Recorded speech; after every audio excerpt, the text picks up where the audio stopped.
So wait, Mandy, our faith journey with RPE, storyteller / short maker. You're about to make a video about things in summer that are hard for visually impaired people. What's so bad about summer in the visual sense? Here's one right here, as you can see. My hair poofs when it's humid out, and I don't like having to keep grooming and making sure it's straight if my eyes are tired or if I'm busy doing something else visually. Okay, fine, that's a minor one. That was just to introduce today's video topic. What is hard in summer for visually impaired people? Specifically, I will be giving my experience with Leber's congenital amaurosis. Leber's congenital amaurosis. Sorry, I haven't said that in a while. I usually call it LCA. RPE 6-5, which is like the cousin of retina pigmentosa. My retina peripheral doesn't progress as fast, and because of an eye surgery at all, like retina pigmentosa sufferer / indoors. So that's why it's a cousin. It does affect peripheral like retinitis pigmentosa. So I will be telling my rant and what's hard about seasons from my perspective. And next year, when I do winter, spring, summer, fall, so after fall, next winter, I'll be doing what's great for visually impaired people in the seasons, because I just noticed on my channel I did all the things that are hard, and I'm like, oh, I gotta do some positive stuff to counter that. But anyway, we're gonna go back to our old friends from spring, the bugs. Oh, the bugs. I mean, they're out in spring, and by spring you get used to some of the bugs, but that doesn't end. No, bugs are still frustrating, and there are different types of bugs that continue to enter in the summer. Bees. Oh my gosh, don't sting me. I can't see you. I try to, if I hear you and recognize your buzz, I try to stay near water or just stay away and just not be a threat. But bees, man, every summer when I was a kid and I encountered a bee, I didn't get stung a lot. I only got stung once, and I was near a sprinkler. Don't get me started on that. I was scared of bees. I'm like, get away from me. They sting. I know they're not poisonous like other bugs. I'll mention that one in a minute. But dude, I don't care. Don't sting me. I got a double bee sting on my neck. I don't know how this bee be stinging me twice, because you sting someone once as a bee and you're dead. But it double stung me. And I was in a sprinkler. So that was after the initial fear. I was afraid of bees before that. Did not trigger fear. I was just told in school what bees do, and it's like, I'm vision impaired, I can't see them, and they make buzz noises and they sting you. Oh. And recently, the reason I'm like, oh, I gotta do the summer video is because let's see. Last Wednesday, I was trying to make sure I got the date. I was going to take a sip of my water. There was no water in it. I didn't know yet. I forgot that I drank it all. And I got stung by a bee in the lip. There was a bee in the bottom of my cup. And it only partially stung me, so it was still alive. I chucked it, and we found it floundering and dying on my windowsill. Now, what happened is there are cracks in my screen in the window, and I had it open because it wasn't too hot at that time of day. So what I did is I sealed that up. I sealed the screen up That's why I have my window open now. So no bees are getting in my stinking water. Oh my gosh, that's just gross. A bee's like, ooh, I'm gonna fly in here and see there's flowers. Because sometimes humans have flowers, and that's what my job is, pollinating and getting flowers. Ooh, what's this cup with stickers and stuff on it? Maybe there's flowers. Maybe it's a pot. There's flowers in it. It's hanging out in there. It's probably like either trapped or like freaking out. And then I go to drink it and it's like, duh, stung me right in the lip. Oh, it was painful. My lip like perked up like I had like a raw lemon. It was a partial bee sting, so my lip would have perked up worse, but oh, it was so weird. It was the worst. And the poison bugs that people think of when they think of bee stings that are actually scary because they could like harm you are hornets and bugs in the hornet bee family. If you're allergic to bees, never mind. Bees are scary. They're terrifying. I'm not, but hornets are definitely, oh my gosh, I'm like, I hope it's not a hornet, I'm gonna die. They usually stay in their nests, hornets, or they steal food from other bugs, I think. Yeah, but yeah, those are scary. Bugs. Eye adjustment for the RPE 6.5ers is a bit different in the summer. People are like, what do you mean? It's also hard in the winter because the snow makes things bright. And fall and spring, is it really that different? Yeah, kinda. The sun is up till 9, which is awesome. That's going to be a benefit. But if you want to walk into a building and have your eyes adjust to the fact that you're just out in super bright light, it's harder because the sun is just different. There's a different brightness to summer. And I found that using sunglasses, like putting them on a couple minutes before I walk inside and then take them off as I'm entering the building, kind of helps. It won't help everyone because people's retina are worse or different. My retina was worse, and I think it's going back a little, but it's still working. But yeah, eye adjustment can be tough. Even when you're walking, if the sun is really bright, it's that bright, hot kind of day, going from shade to sun to shade, because you're like walking into the shade, you're maybe like an eighth into the shade, and you're like, okay, sun, go away, go away, go away, can't see, go away. Eventually goes away.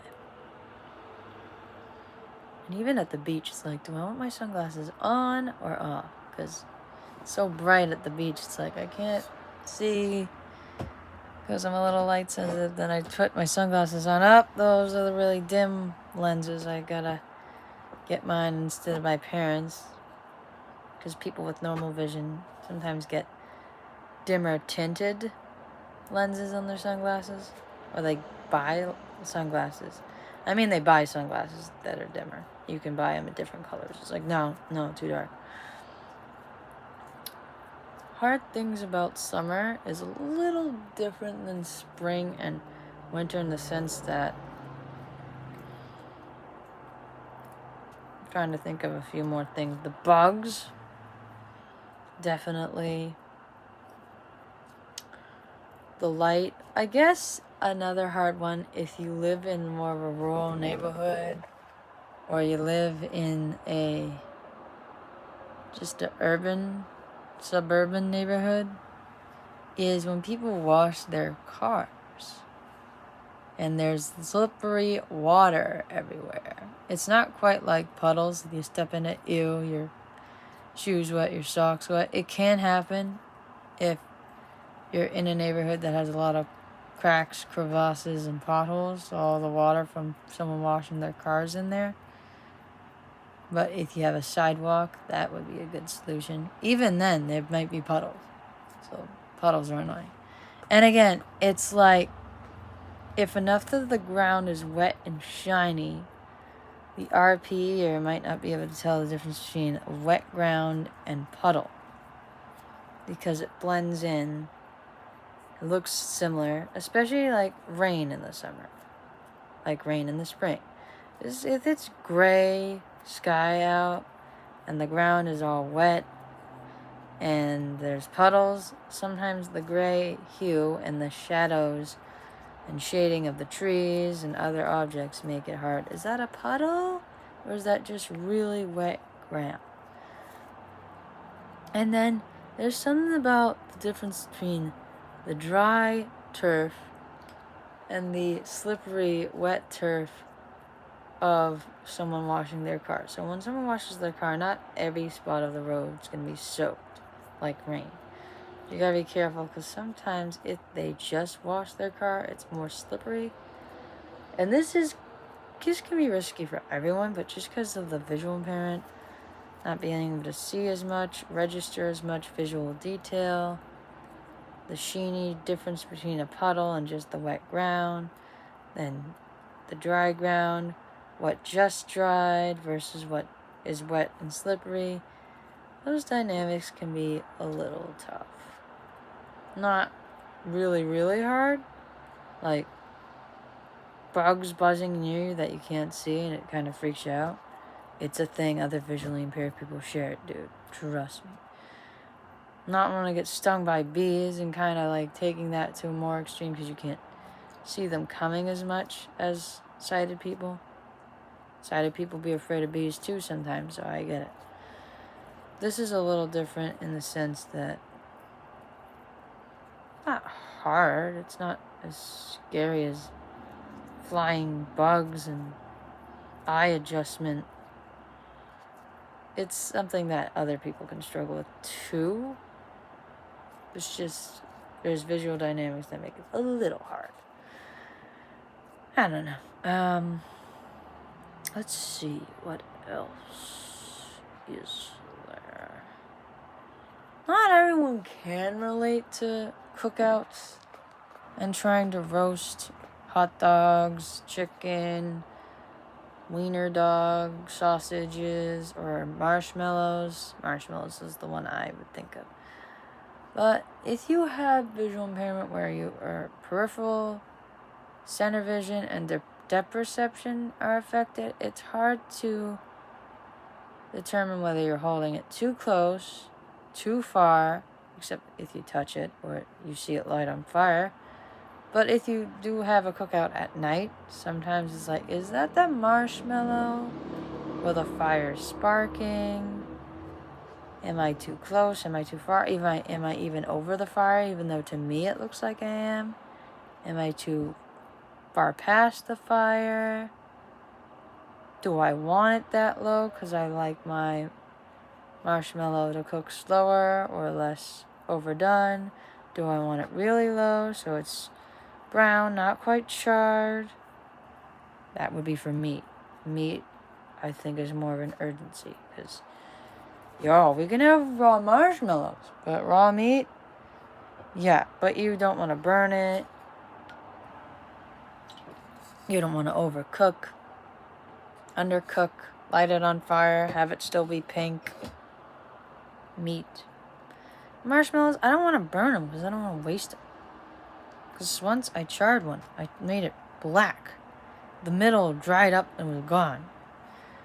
I'm like, here, Mom. Mom's like, I like them burnt, but I don't like them that burnt, dude. Well, she didn't say dude. I said dude to myself. I don't like them that burnt, Mandy. No.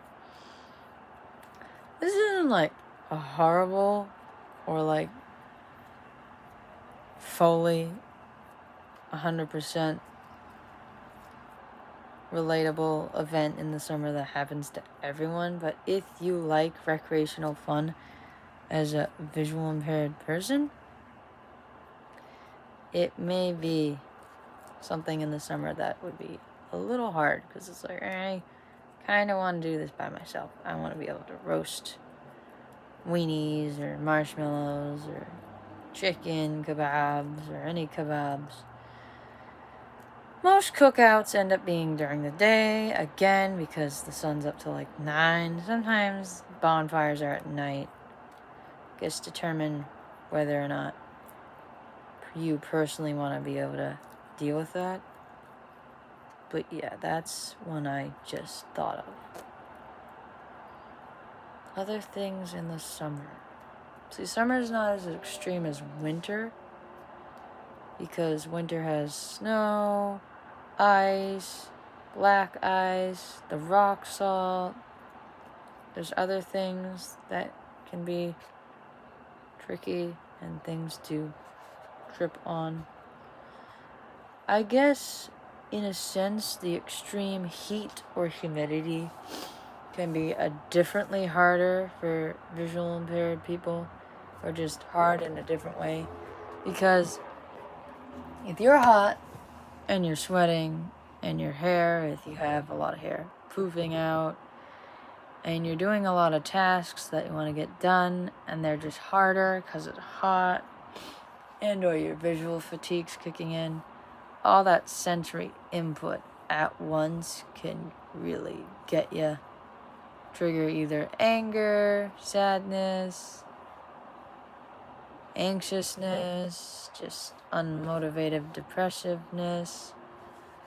Just if other senses are overwhelmed, it's harder to use the one that's weakest or affected by the disorder.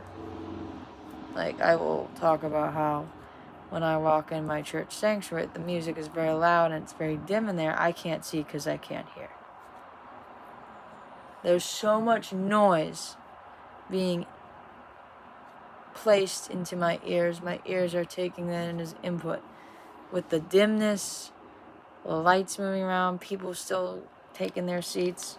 It's just like, dude, I can't see because I can't hear.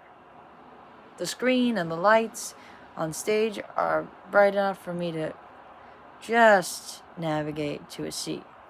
But dude, if the music's loud, the drums and the bass and the electric guitar going, so no. So same with being sweaty or humid or hot. Let's just say all three at once, because I can handle one or two of those, but all three. You're humid, hot, and sweaty. It's like the middle of the day, end of the day, working hard, doing things for people, job, or whatever. If I'm also tired, the vision's going to be frustrating. It's going to make me just more emotional and just maybe harder to just use skills that I would use to just get through the fact that something's visually frustrating or exhausting.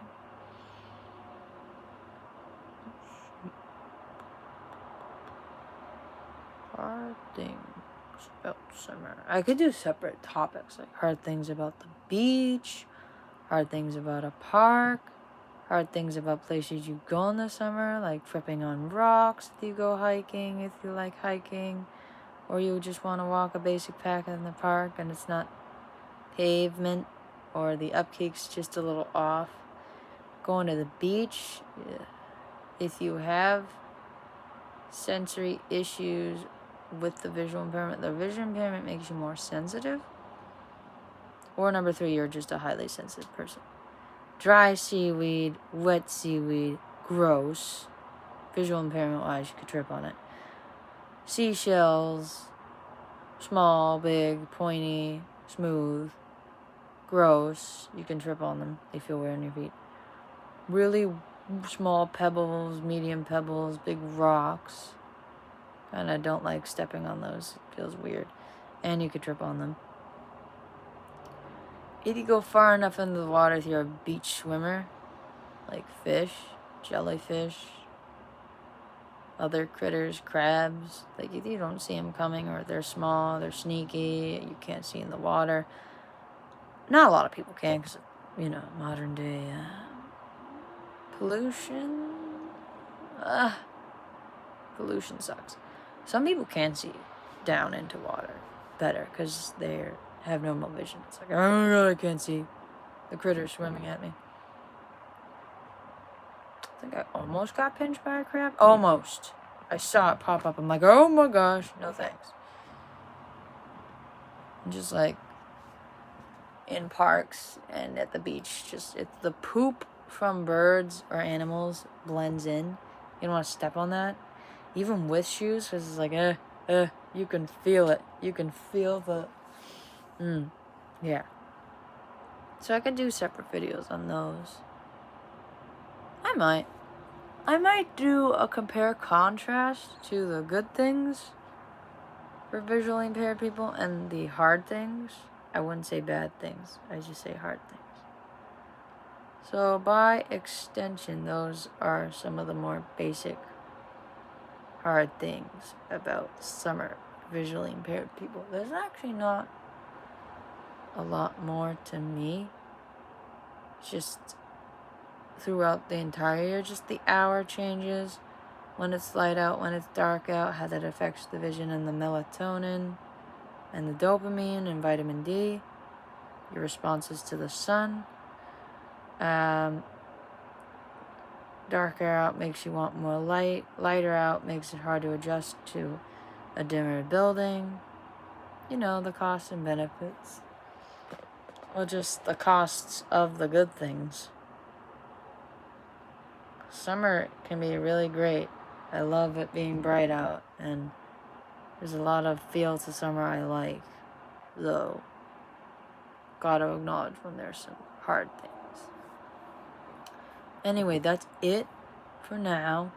Gonna be doing more story videos and more acceptance videos. Starting next week, I do once a week. And then in the fall, I'm gonna do what's hard about fall. And then the next cycle of seasons, I'll do what's cool about those seasons for visually impaired people. If you liked this video and found it relatable, give it a thumbs up, and then click the arrow that swishes to share it with people, text, social media, email, however you share things with people. If you want to see more videos or playlists or shorts, subscribe to the Faith Journeys with RP channel. And if you want to see the latest videos as they come out, or videos that interest you, ring the notification bell. You don't want your apps exploding with the red dot with the white lined number in the upper right hand corner. You can customize notifications. Trying to think of a Bible verse.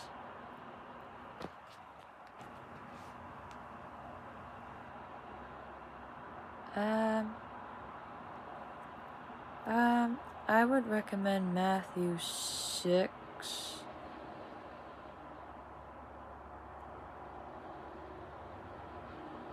28 through 34. It's about not worrying about tomorrow, what you eat, what you drink, what you wear. And there's a verse about, look at the flowers. They're dressed in splendor more than King Solomon, richest king in world history. And if he cares and decorates them, how much more will he decorate you? And I figured summer, flowers, and just don't worry. Even if I talked about things that are hard, just not worrying, because God is in control. He'll take care and provide for anyone in any situation, no matter what. So, until next time, just think about that, and bye for now.